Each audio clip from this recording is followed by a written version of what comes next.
Shalom Aleichem.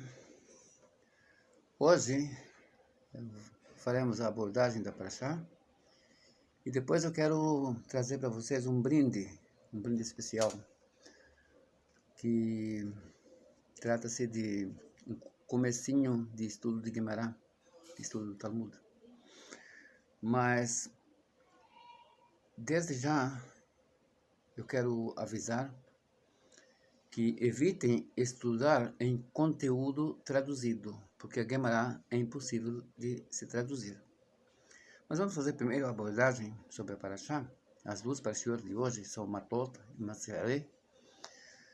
Então, eu vou falar só um pouquinho sobre Maseré, porque tem um escrito muito importante do Maharal de Praga. Nesse escrito, num dos livros dele, ele escreveu vários livros, abordando trechos de Midrashim, coisas que vêm para nos ensinar. E aí ele aborda um trecho do Tratado de Eruvin, que diz sobre a questão das viagens do povo de Israel pelo deserto, dizendo que a cada lugar onde iam era mais baixo, o território era mais baixo do que o anterior.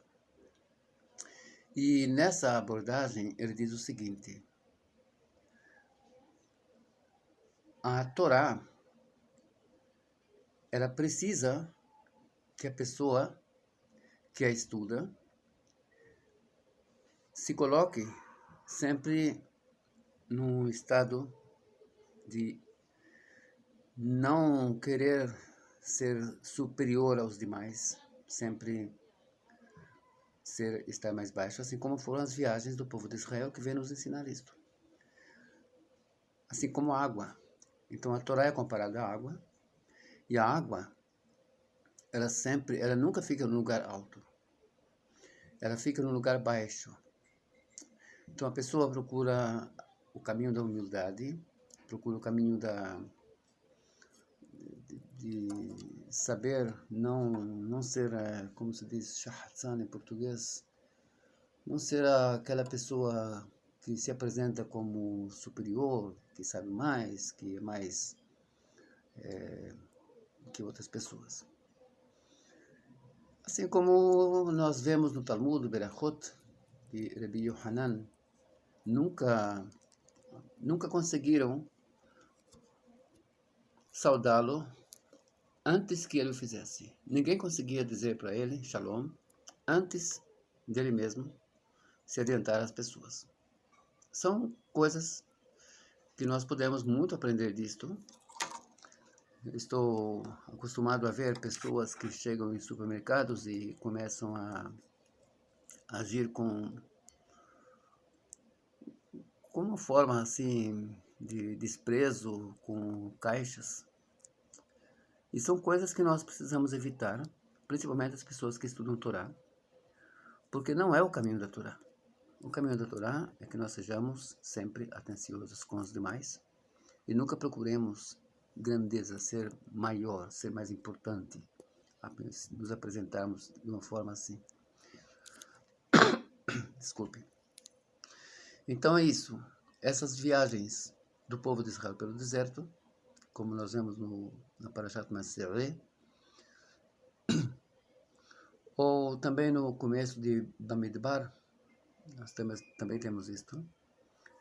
E aqui nós entendemos o sentido da Torá ser comparada à água, porque a água não fica no lugar alto, ela vai sempre habitar naqueles que se colocam num posto sempre abaixo dos demais. E tem muita coisa a ser falada sobre as duas parashiot, mas eu vou me contentar com isto, que é uma grande lição, né? É pouca coisa, mas é uma grande lição para todos nós, especialmente para mim. E vou partir para o assunto que eu disse que vai ser um brinde para vocês hoje, que é um pouco de estudo de Guemará, para que vocês tenham um pouquinho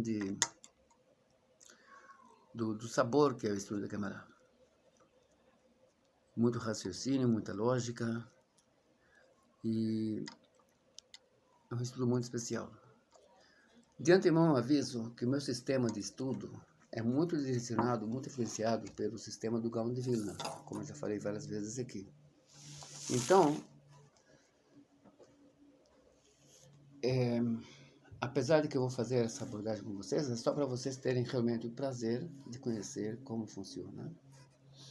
E não é a metodologia que eu uso, não é a metodologia que eu sigo.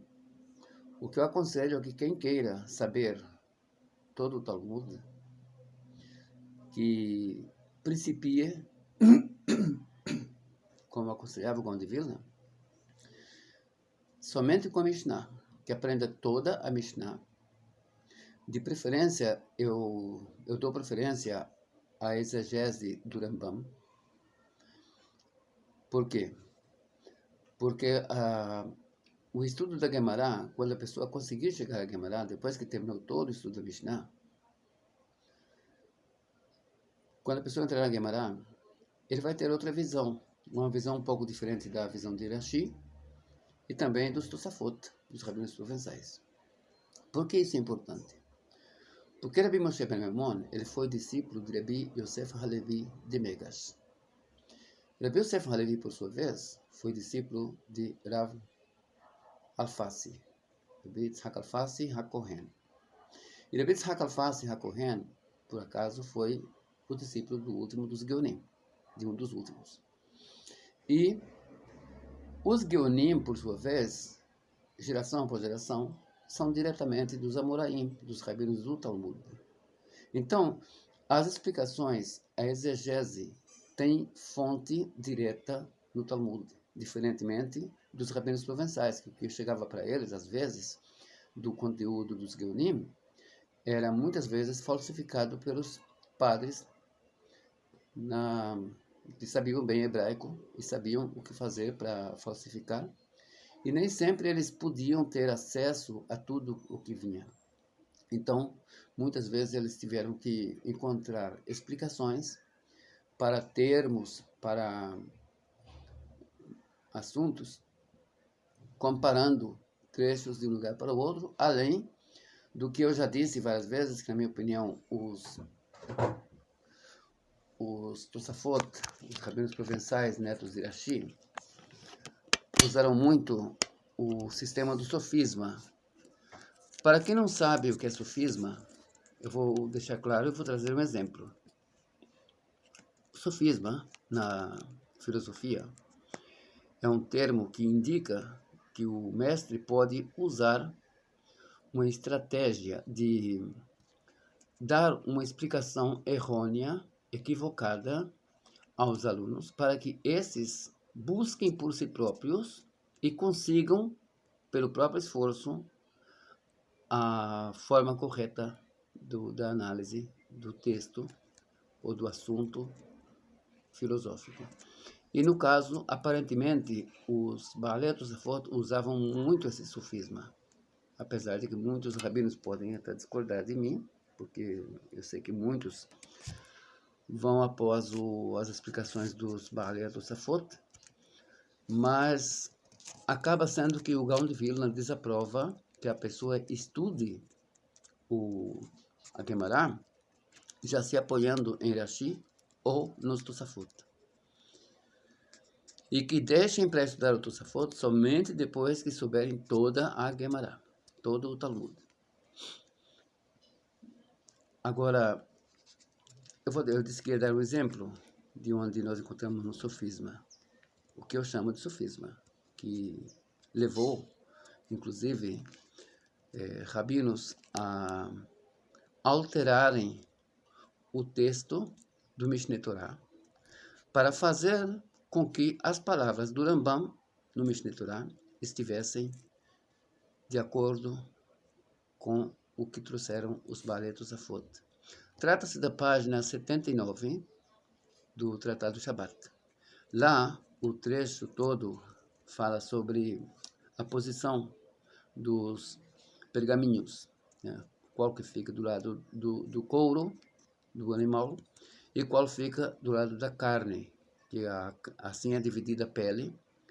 A pele inteiriça se chama Gewil, e esses dois lados, um é Kelaf, o outro é Dorsastos. Em um se escreve ou Sefer Torah ou Tefilin, e no outro, que se chama Dorsastos, é que nós usamos para escrever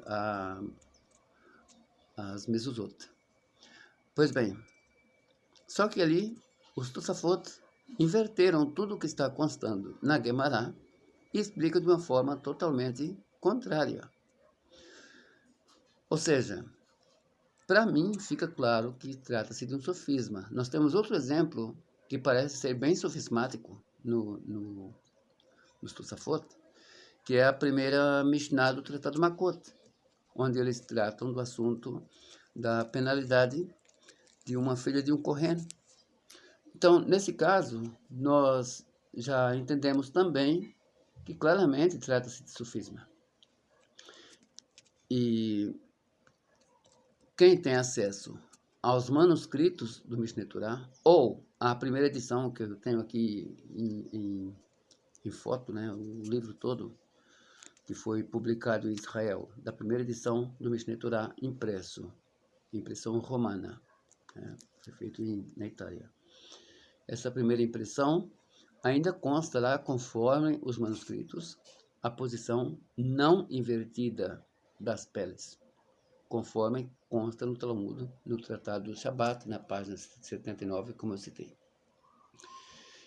Então, para as pessoas que quiserem verificar isso, seria muito bom, porque o material que eu uso sempre é diretamente de manuscritos.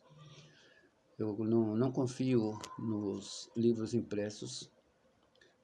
Aliás, eu não confio nem nos impressos sobre o Shulchan Aruch, porque no Shulchan Aruch também fizeram alterações, infelizmente.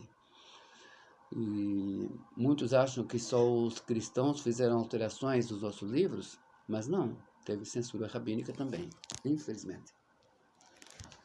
Então vamos começar.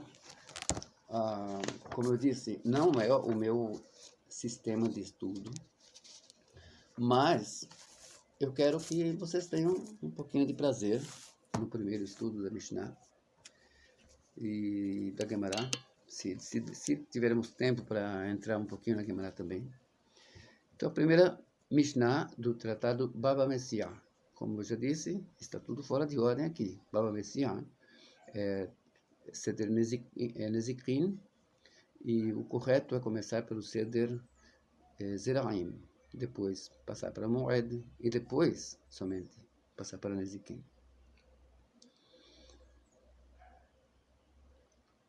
Então, Shenaim Ohazin Betalit. Duas pessoas seguram um talit. Lembrando para vocês, primeiro, explicando que talit aqui não é o que nós conhecemos hoje como talit, que é o manto de oração, que todo mundo chama de manto de oração, que na verdade era um manto que o uso era comum, diário. A pessoa saía de casa, saía vestido com isso, sobre a túnica. Então, em nossos dias, que as pessoas, a maioria já não usa mais túnica, então ficou obsoleto o uso do talit diariamente. Inventaram o talit katan. Muitas pessoas consideram que o talit katan é um problema para sair com ele em Reshut Rabim, no recinto público, no Shabat, porque ele não preenche todas as regras para que seja tratado como se a pessoa estivesse realmente vestida. Tem muita discussão sobre isso, né? Vocês podem verificar sobre isso no Bet Yosef, inclusive, e há muita discussão sobre as medidas, inclusive qual seria a medida que um garoto de 9 anos poderia sair vestido somente com o talit katan na rua, cobrindo suas vergonhas, suas partes íntimas.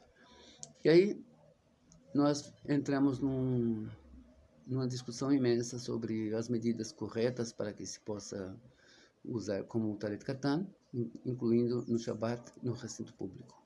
Há muita discussão rabínica sobre isso. E muitos rabinos não ensinam o que precisava ser ensinado, que é trazido no Shulchan Aruch, Orach Chaim, e inclusive nos escritos do Mishnah Berurah, que escreveu claramente o grande Kohen, Ashkenazi, que não é obrigada a pessoa a usar a Talit Katan. A pessoa não tem obrigação nenhuma de comprar para usar. Se quiser, sim. Se não quiser, não precisa, não é obrigado. Enquanto a pessoa não estiver vestindo uma roupa que tenha 4 cantos, essa pessoa está desobrigada com tzitzit. Então, Shnai Muhazim Betalet, talet aqui se refere a qualquer roupa, não é simplesmente o manto, como eu expliquei. 2 pessoas segurando uma roupa, quer dizer, acharam uma roupa na rua e estão segurando essa roupa. Ze Omer Ani Mesatiha. Esse diz, eu a achei. Ze Omer Ani Mesatiha. E esse outro diz, eu a achei. Ze Omer Kulah Sheli. Um diz, toda ela é minha. Toda essa roupa é minha. Ze Omer Kulah Sheli. E o outro diz, toda ela é minha. Na Gemara, nós vamos abordar porque essa repetição toda tem motivo. Mas, continuando aqui a Mishnah, Zei Shava she'en lo bah pachot mehesiyah, וזי שווה שאין לו בה פחות מחציה, הוא יחלוקו. Tem que jurar. Claro, nós estamos falando aqui que eles vão ter que levar o caso para um Bet Din, para um tribunal rabínico, e o tribunal vai decidir. E como cada um diz que tudo é dele, cada um vai jurar que não tem nela menos do que a metade. Por quê? Porque é o caso de um juramento que não está sendo falso. Ele não está jurando que ele tem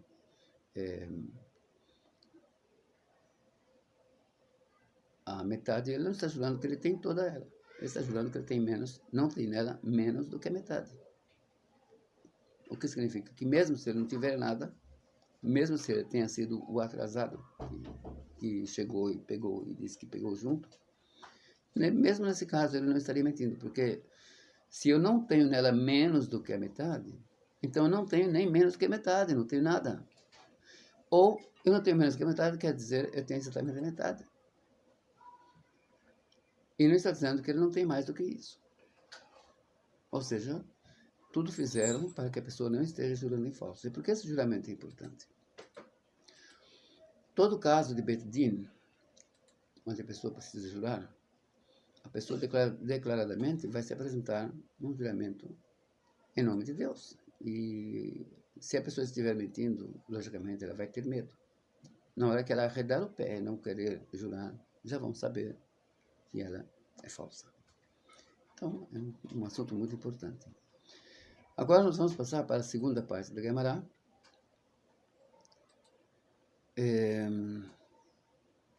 Continuação desse assunto. Zeomer Kulah Sheli. Vezeomer Hesiah Sheli. Um diz, toda ela é minha. E o outro diz, a metade é minha, a metade é sua, tudo bem. Não precisamos brigar por causa disso. Então, o que o Bet Din vai fazer? O Bet Din vai dizer o seguinte, esse que jurou que toda a roupa é dele, vai pegar dela 3 partes. E aquele que jurou que é a metade dele, vai pegar só 1/4.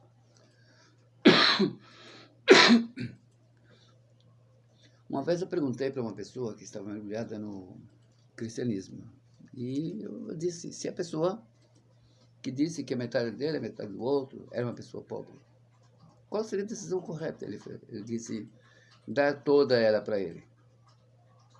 Mas isso não é justiça. Quando nós falamos que não podemos, de forma nenhuma, ser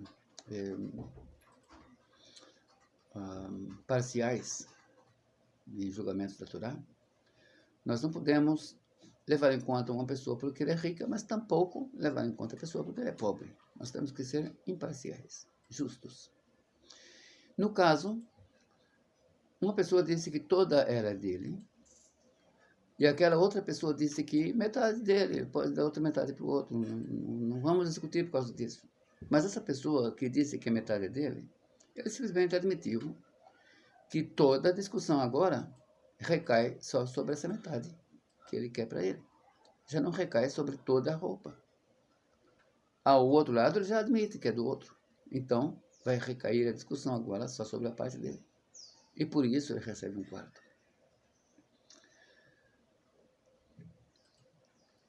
Agora, Sefa, quer dizer, a parte última da Gemara. Sefa vem da palavra sof, né? Sefa em aramaico, sof em hebraico, fim. Hayu shenaim urochavim al gabe behema. Havia duas pessoas. Alguém pode achar que é erro e falar havia, mas quando a gente trata disto, o havia vai ficar sempre no singular, né? Havia duas pessoas montados sobre um animal. Ou um estava sobre o animal e o outro estava puxando. Zeomer kulah sheli, vezeomer kulah sheli. זה שווה שאין לו בח פחות מחסייה, וזה שווה שאין לו בח פחות מחסייה. Vai jurar que não tem menos do que a metade, e o outro vai jurar também que não tem menos do que a metade. E vão dividir o valor do animal. בזמן שהם מודים, quando as pessoas admitem, ou שיש להם עדים, ou que eles tenham testemunhas, חולקים בלא שבוע, podem dividir os valores sem precisar nenhum juramento. Bom, eu evitei aqui, como vocês percebem, ler as explicações de Rashi, aí fica a cada um, né? Resolvi explicar diretamente. E vamos entrar agora na Gemara. A Gemara, a primeira coisa que ela faz é, primeiro, você pergunta a respeito de como a Mishnah está tratando do assunto. Por que o uso de linguagem dessa forma? E muitas vezes a Gemara vai abordar também de acordo com quem fica essa Mishnah, se ela está segundo certo Taná ou segundo outro Taná, às vezes ele é Rabi Yehudá, às vezes ele é Rabi Meir, às vezes outros. Então aqui, primeiro a pergunta sobre a linguagem da Mishnah. Lama li lematene, por que eu tenho que aprender dessa forma? Ze omer ani mesatiha, esse diz eu achei, ze omer ani mesatiha. E esse diz eu achei, ze omer kulah sheli, esse diz toda ela é minha, ze omer kulah sheli. E esse outro diz toda ela é minha. Litli hada, que diga só uma vez. Eles dizem, toda ela é minha. Ou eles dizem, eu achei. Não precisa dizer que para que toda essa repetição? Então, vem a Gemara e responde. Hadak katane, ze omer ani mesatiha, v'chulah sheli. Esse diz, eu achei e toda ela é minha. וזה אומר, אני מסתיها, וכולה שלי. E toda ela é minha. A Gemara vem e questiona novamente. Veritne, אני מסתיها. Então que diga só, eu achei. ואני ידענה וכולה שלי. E aí eu já fico sabendo que toda ela é minha. Não precisa dizer. Se achou, achou. É dele. Aí tem regras. Quando a gente acha, aqui está falando de achado, entre região onde há judeus, e se houver sinal no achado, vamos supor, tem uma letra, um nome de alguém, ou tem algum documento. Então, nesses casos, a pessoa precisa devolver. né? Sabe que tem um sinal. Agora, quando não tem sinal nenhum, geralmente a pessoa também já até perdeu as esperanças de encontrar, né? Nesse caso, a pessoa fica com achado. Mas, voltando ao nosso assunto, então que diga, eu achei, e eu já fico sabendo que toda ela é minha. Vem que Maré explica. Itana anime satiha, Itane anime satiha, Hawa amena, se dissessem somente eu achei, eu ia pensar o quê? Mai mesatiha, o que é eu achei? Reitiha, eu a vi. A pessoa ia achar que só por ele haver visto o objeto antes do outro, ele já achou.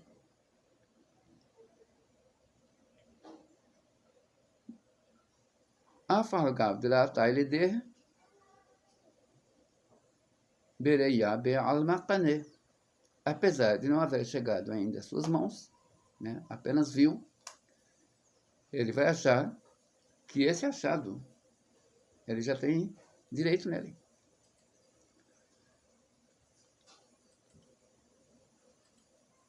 Tanakula Sheli, né, ensinam, toda ela é minha, para a pessoa entender, Dibreya Lakane, que só por ver a pessoa não adquiriu o objeto. Desculpem.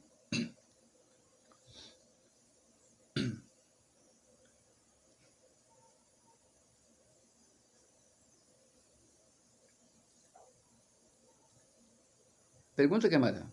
Outra Kushia. Kushia quando é questionamento forte. O Mimase Tamarat, Mai Mesatiha Reitiha. E acaso você pode dizer que achado é só por ver? Que é esse o sentido do Mishnah? Afinal de contas, nós sabemos que Ha Amar Ravina. Aqui na nossa Gemara está escrito Rabenai, mas há um consenso de que é um erro, né, de copiadores.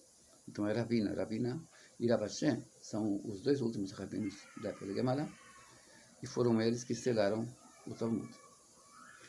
E Ravina, o Masata de Ataileder Mashma, disse Ravina que quando nós vemos o Masata é que já veio a estar nas mãos dele. Então não quer dizer que só por ver.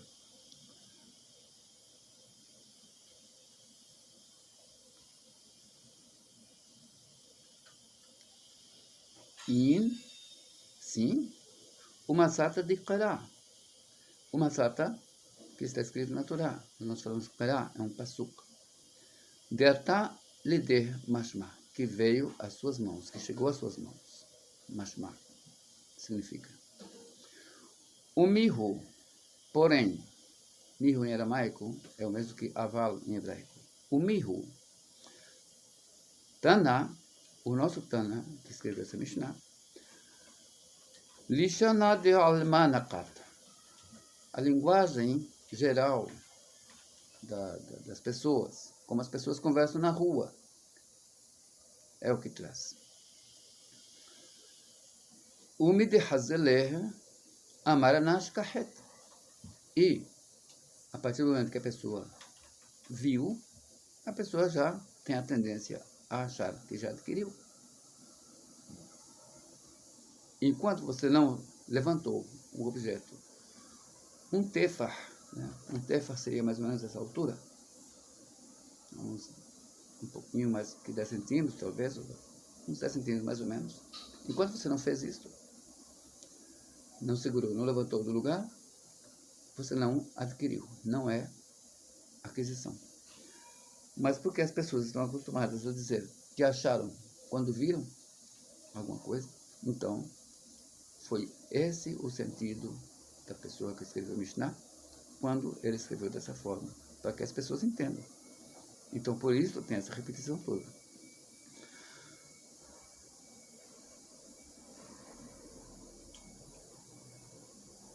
Anas Kahet, eu achei, já falgava de lá até ele veria Be'alma Kané. E apesar de que não veio a estar em suas mãos, só por ver, ele acha que já adquiriu, que é uma posse sua. Tana, Tane, Kulah Sheli. Então nos ensina Kulah Sheli, Divreya Be'alma Lakane. Lakane lá. Que só por ver, somente por ver, não tomou posse. Vem Guimarães tenta de novo questionar. Pelitene, Kulah Sheli, Velabae Anime Satiha. Então que diga somente Kulah Sheli, toda ela é minha, e não precisa colocar que eu achei.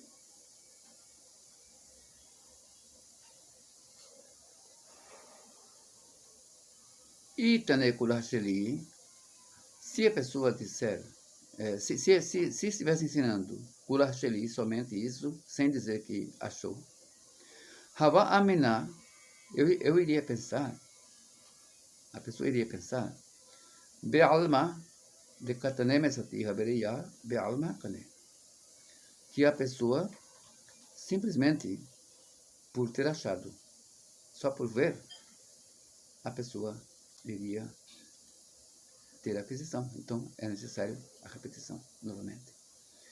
Tane, anime satiha, verhadar tane kulah sheri. Vem dizendo, primeiro, eu achei, e volta e diz, toda ela é minha. De mimishna yetera ashmu'inan. Aqui está o sentido real dessa forma de linguagem. Para mimishna yetera, de uma mishna a mais, ashmu'inan, nos ensina, quer dizer, o conteúdo vem para nos ensinar não somente de achados e perdidos, mas para não precisar, Rabbi Yehuda Hanassi, escrever uma Mishnah a mais, ele aproveitou a linguagem para duplicar o sentido. É muito inteligente isso. Você evita uma Mishnah a mais, né? Quantas Mishnayot nós temos? Que se ele fosse escrever tudo que seria Mishnah a mais, a quantidade seria muito maior. Então, uma forma de economia, né? Economia em palavras, que a pessoa aproveita para evitar ter que escrever mais uma Mishnah, evitar sobrecarregar para o aluno, para o estudante. Então,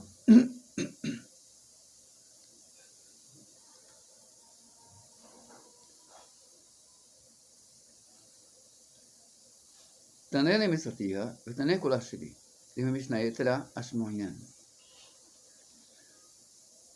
O que eu acabei de falar, para evitar ter que escrever uma outra Mishnah.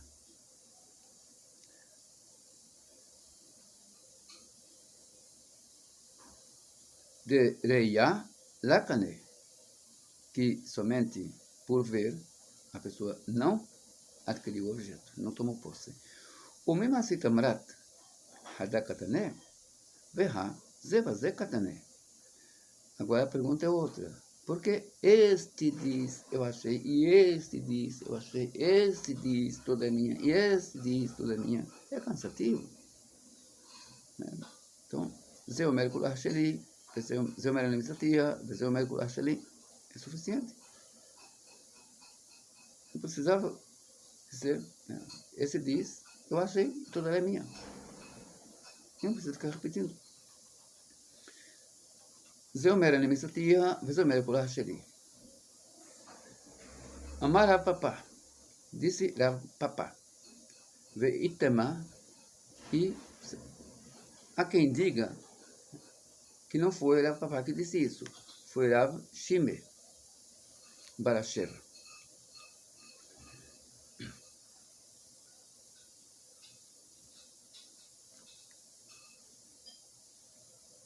Ve'amerela, Kederesha Pemesia, Vesefa Pemetah ou Memkar. Que essa repetição toda não é porque a Mishnah nossa, ela não está se ocupando somente de achados e perdidos. Você poderia pensar assim, mas essa repetição toda, ela é importante. Assim, não é preciso escrever uma Mishnah nova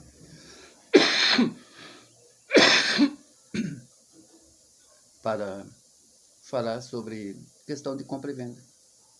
Porque aqui o assunto não é só o achado e perdido. Também se trata de compra e venda. O sricha, e é necessário. De Tanem Messiah, que se falasse achado, né, um achado, se ensinasse somente sobre um achado, Havamena Messiah Hu Derame Rabanan Shevua Aleha. Eu pensaria que é somente em caso de achados que os Hachamim, os rabinos, colocaram obrigação de juramento. Mishum de Morev Amar, Hebrai, Lav Mide Haserba. O meu amigo, Hebrai, Haveri, não falta nada para ele tem de tudo, ele é uma pessoa rica. Então, Izel Itpes Veit Paleg Behadeh. Então, foi lá, pegou e começou a discutir com ele. Aval Mekah Mimkar, Deleka Lememar Hache. Mas, em caso de compra e venda, que você não tem como dizer isso,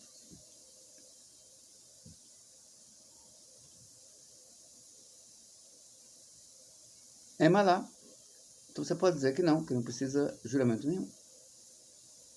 Veitana mekah mimkar, Rudilamu Rabanan Shevu Aleha, Mishum de More Vemar, Hebrai da Mekayahev, Vena da Mekayahevna, Hasta Disrechalide,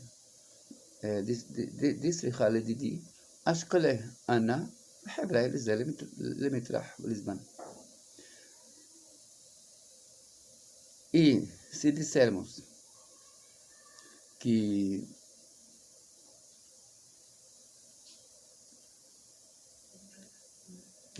só em caso de compra e venda é que os Hachamim decidiram que tem que fazer o juramento,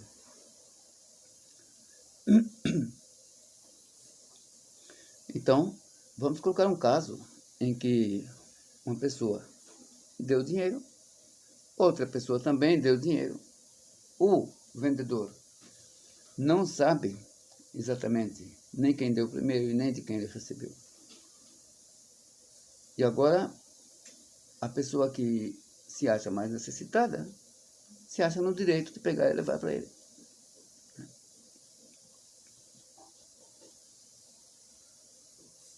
Ele diz aqui, vamos ver o dinheiro então. Miman nakat, de quem ele pegou.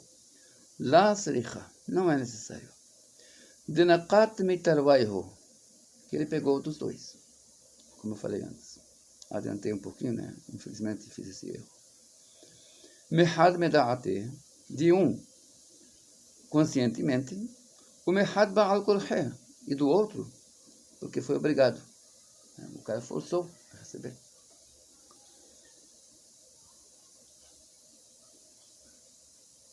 Então, aqui nós vamos, na continuação, a Gemara vai começar a perguntar. Vamos dizer que essa Mishnah não é como fulano, ou é como fulano, ou não é como ciclano, e assim por diante.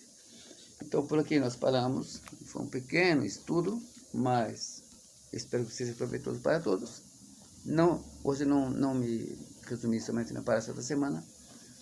Fica a lição, sabermos que não devemos nos apresentar como pessoas superiores aos demais.